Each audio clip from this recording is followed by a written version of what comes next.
करुणा से शीतल है, जिन्होंने संसार के अंधकार को समाप्त किया, उस लोक के गुरु भगवान बुद्ध को सर्वप्रथम नमन करता हूँ। इसी प्रकार धर्मराजा सम्राट अशोक तथा परम पूज्य बोधिसत्व बाबा साहब डॉक्टर अम्बेडकर के प्रति अपनी हार्दिक कृतज्ञता ज्ञापित करता हूँ। इसी प्रकार देश में जन्मे उन सभी संतों गुरुओं महापुरुषों को जिन्होंने देश में संतावलक समाज की स्थापना में अपना योगदान दिया है, उन्हें अपना श्रद्धा का सुमन अर्पित करता हूँ। मंच पर विराजमान भट्टेगढ़ और इस धर्म सभा में उपस्थित सभी महानुभावों, उपासक उपासिकाओं, मैं वीडियो साहब का बहुत कृतज्ञ हूँ। वीडियो साहब के प्रति आभार ज्ञापित करता हूँ, इनके पूरे परिवार के प्रति आभार ज्ञापित करता हूँ, इनके दोनों भाइयों के प्रति आभार ज्ञापित करता हूँ, जिन्होंने हम लोगों को इस मंगल अवसर पर आमंत्रित किया। आज कई प्रोग्राम है। आज बुद्ध विहार का उद्घाटन भी हुआ और वीडियो साहब के जो छोटे भाई हैं उनके ज्वाइनिंग का आज उत्सव मनाया जा रहा है और उस उत्सव के उपलक्ष्य में आप सबको भोजन आदि की व्यवस्था है, आप सबको भोजन डाल दिया जा रहा है। तो मैं वीडियो साहब के जो छोटे भाई हैं उनके ज्वाइनिंग के लिए भी मैं अपनी मंगल कामनाएं ज्ञापित करता हूँ। बंधुओं, मैं बार बार लोगों से कहता हूँ, जब भी किसी कार्यक्रम में जाता हूँ तो मैं बार बार यही कहता हूँ कि हम में से कोई 100 साल नहीं रहने वाला है। अगर कोई हो सकता 100 साल बचे भी तो कोई 200 साल नहीं रहने वाला है, कोई 300 साल नहीं रहने वाला, कोई 500 साल नहीं रहने वाला। लेकिन ये जो बाबा साहब की प्रतिमा लगी है ना, ये बाबा साहब की प्रतिमा हो सकता 100 साल, हो सकता 200 साल, हो सकता 500 साल भी रहे। और ये बुद्ध विहार बनाना है, ये बुद्ध विहार भी ये 200 साल, 300 साल, 500 साल हो सकता है कि उससे अधिक भी रहे। और ये भी हो सकता है कि 100 साल, 200 साल, 500 साल के बाद बाबा साहब की प्रतिमा टूट जाए, नष्ट हो जाए, गिर जाए, विहार पुराना हो जाए, जर्जर हो जाए, नष्ट हो जाए। लेकिन ये जमीन हजारों सालों तक रहेगी। बाबा साहब की प्रतिमा पुरानी हो जाएगी तो आने वाली पीढ़ियां उसी जगह पर पुराना बाबा साहब की प्रतिमा लगाएंगी। यदि बुद्ध विहार जर्जर हो जाएगा तो आने वाली पीढ़ियां दोबारा उस पर बुद्ध विहार बनाकर खड़ा कर देंगी। अर्थात ये बुद्ध विहार के लिए बाबा साहब डॉक्टर अम्बेडकर की प्रतिमा के लिए ये जो जगह निर्धारित कर दी गई, जिस परिवार ने ये जमीन दान कर दिया, जब तक बुद्ध विहार रहेगा, ये जमीन रहेगी, तब तक वीडियो साहब तब तक रहेंगे, तब तक वीडियो साहब और वीडियो साहब के परिवार का नाम रहेगा और वीडियो साहब अमर हो गए। वीडियो साहब की विचारधारा वो अमर हो गई। मैं अक्सर बाहर के देशों में जाता रहता हूँ। मैं कुछ दिन पहले श्रीलंका गया, मैं बर्मा भी गया और 2 साल पहले मैं कंबोडिया गया। हम किसी भी बौद्ध देश में जाते हैं तो मैं देखता हूँ कि वहाँ के लोगों ने अपने आमदनी का 60%, 70% 2 चीज़ों पे खर्च किया है। एक बुद्ध विहारों पे खर्चा किया, दूसरा विद्यालयों पे खर्चा किया है। और कभी आप भी देख करके आइए, आप किसी भी बौद्ध देश में घूम करके आइए, बहुत अमीर लोग हैं, बहुत सक्षम लोग हैं, उन्होंने अपने घर छोटे छोटे बना रखे हैं। मैं कम्बोडिया में भंते जी से पूछा, हमारे जो मित्र थे जिनके साथ में गया था, मैंने उनसे पूछा कि आपके जो विहार, आपके घरों की कीमत यदि 1 करोड़ है तो आपके बुद्ध विहारों की कीमत 500 करोड़ है। हमने कहा यदि आपके घरों की कीमत 1 करोड़ है तो आपके विद्यालयों की कीमत 1000 करोड़ है, ऐसा क्यों है? तो भट्टे जी ने हमें बताया, कहा कि विद्यालयों से हमारी पीढ़ियां आगे जाएंगी और बुद्ध विहारों से हमारी संस्कृति जीवित रहेगी, इसलिए हम लोग अधिक पैसा बुद्ध विहारों और विद्यालयों पे खर्च करते हैं। हमारे देश में उल्टा होता है, और ऐसा भी नहीं कि हमारे लोगों के पास संसाधन नहीं है, बहुत सारे लोग बहुत सक्षम हैं, और हम उनसे नहीं कह रहे हैं, यहाँ भी हमारे लोग बहुत सारे सक्षम लोग बैठे हैं, हम आपसे ये नहीं कह रहे हैं कि आप 70% पैसा बुद्ध विहार पे खर्च करिए, लेकिन हम आपसे जरूर कहेंगे यदि आपके पास 1 करोड़ रुपए है और 1 करोड़ का आपको लगता है कि आपको घर बनाना है, तो मेरी बात मानिए, आप 1 करोड़ का घर मत बनाइए। घर आपको मात्र ठंडी से बचने के लिए, गर्मी से बचने के लिए, बरसात से बचने के लिए चाहिए, यानी सुरक्षा के लिए चाहिए। यदि आपके पास 1 करोड़ रुपए है तो आप 20 लाख का घर बनाइए और 80 लाख का कोई बिजनेस सेटअप करिए, किसी व्यवसाय में लगा दीजिए। यदि आपके पास 5 करोड़ है तो आप 1 करोड़ का घर बनाइए और 4 करोड़ का विद्यालय बना लीजिए।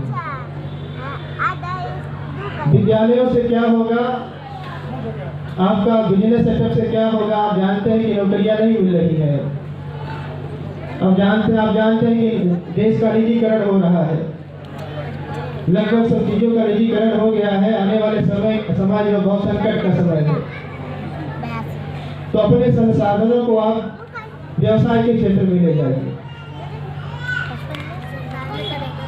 और बुद्ध विहार तो हमें इसलिए भी चाहिए कि बुद्ध विहारों से हमारी संस्कृति जीवित रहती है।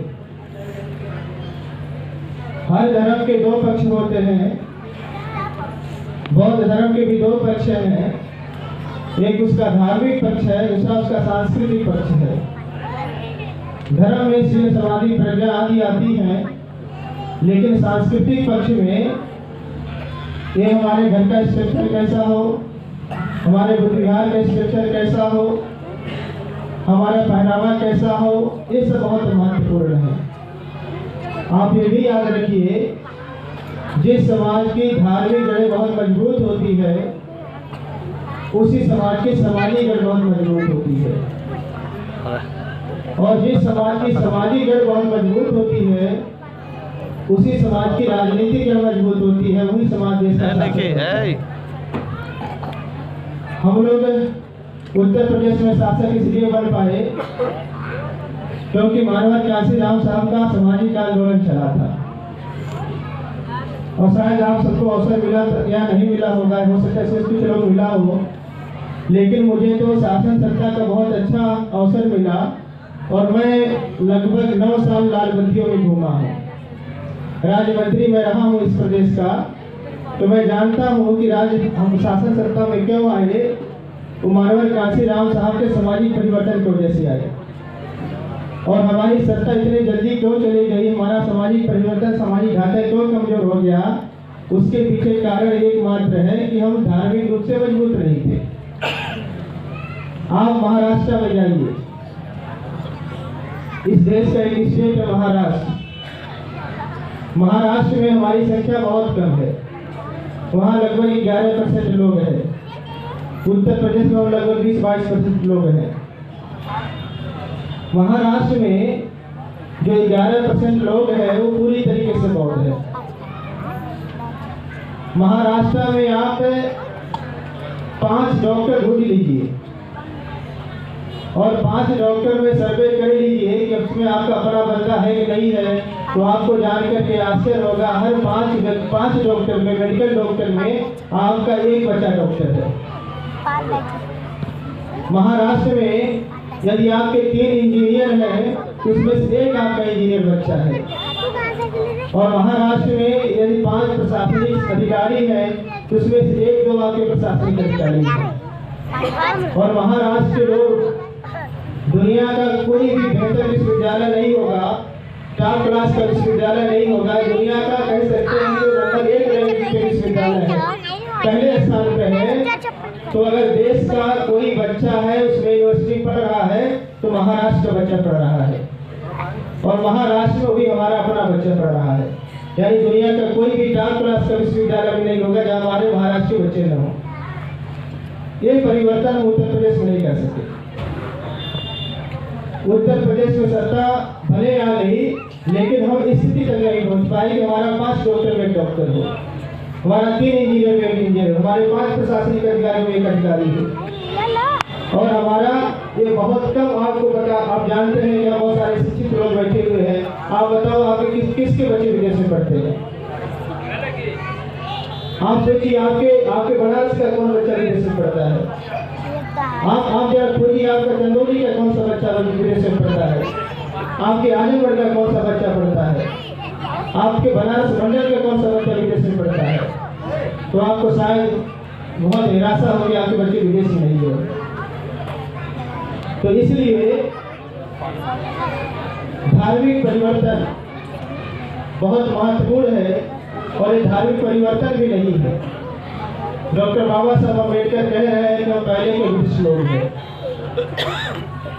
और ये हमारी घर वापसी होगी, और घर वापसी करना बहुत जरूरी है। यहाँ पर आज देखिए कितनी दुर्दशा है हमारी। देश की आज़ादी के 75 साल बीत गए हैं, और 75 साल बीतने के बाद हमारे बच्चे पानी पीने के कारण मार दिए जा रहे हैं, मटका छू रहे मार दिए जा रहे हैं, स्कूलों में भी कितने बच्चे मारे जा रहे हैं। और आप यहाँ सब बैठे हुए हैं, बहुत सारी महिलाएं हमारी बैठी हुई हैं। आप अपने चेहरों, इनके चेहरों को देख लीजिए। बहुत सारे हमारे ग्रामीण भाई बहन बैठे हैं, उनके चेहरों को देखिए। किसी के चेहरे पे प्रसन्नता दिख रही है क्या? किसी के चेहरे पे चमक दिख रही है क्या? आपके चेहरे को देख कर के लगता है कि आपके ऊपर हजारों साल के आपके गुलामी का असर है आपके चेहरों पे। आपके चेहरे को लगता है डॉक्टर बाबा साहब अम्बेडकर इस सभा को संबोधित कर रहे थे महाराष्ट्र में। बाबा साहब ऐसे दिन अवस्था में देखा, और अक्सर देखते थे बाबा साहब रो लेते थे। बाबा साहब कहते थे तुम्हारी दशा देख करके, दुर्दशा देख करके मुझे शर्म आती है, मुझे चिंता आता है, मुझे क्रोध आता है, तुम अपने माँ के पेट में क्यों नहीं मर गए? बाबा साहब कहते हैं 100 साल की जिंदगी जीने से अच्छा 1 साल की जिंदगी जियो, 1 दिन की जिंदगी जियो, मान सम्मान की जिंदगी जियो, सम्मान की जिंदगी जियो। तो बंधु, ये मान सम्मान की जिंदगी वही लोगों को मिला है जिन्होंने अपने घर में वापसी कर ली है। आप सर्वे कर लीजिए, यहाँ जितने लोग बैठे हैं, बुद्धिजीवी लोग बैठे हैं, वहाँ ठीक ठाक स्थिति में बैठे हुए हैं, वो कहीं न कहीं बौद्ध विचारधारा से लोग जुड़े हुए लोग हैं। और जो बौद्ध विचारधारा को अभी तक नहीं समझ पाए हैं, उसको नहीं अपना पाए हैं, वो बहुत पीछे जा चुके हैं, पीछे जा रहे हैं। तो इसलिए बौद्ध विचारधारा को अपनाना, उसका अनुसरण करना, उसका अनुकरण करना बहुत जरूरी है। और मैं पुनः वीडियो साहब का बहुत बहुत धन्यवाद देता हूँ कि वीडियो साहब ने एक यहाँ पे एक, इसको क्रांति कहा जा सकता है, बड़ी क्रांति की वीडियो साहब ने। अब मैं देख रहा था, मैं सोच रहा था कि बहुत सारे लोग हैं, उनकी जब सड़क पर जमीन होती है सोचते सड़क पे घर बनाएंगे।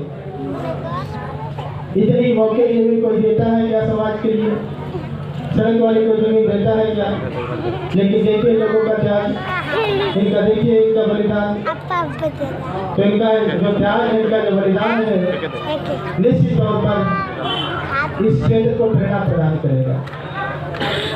महाराष्ट्र में हम लोग जाते हैं तो महाराष्ट्र के हर गांव में बुद्ध विहार है। महाराष्ट्र में कोई गांव ऐसा नहीं होगा जहाँ बुद्ध विहार न हो। और शाम को आप किसी गांव में जाइए महाराष्ट्र के, आप 5 बजे के बाद जाएंगे, गांव की सारी महिलाएं, गांव के सारे पुरुष बुद्ध विहार में इकट्ठे होते हैं, वह बुद्धा धम्मा का पाठ करते हैं, वह बुद्ध के जो बताए सूत्र उसका उच्चारण करते हैं।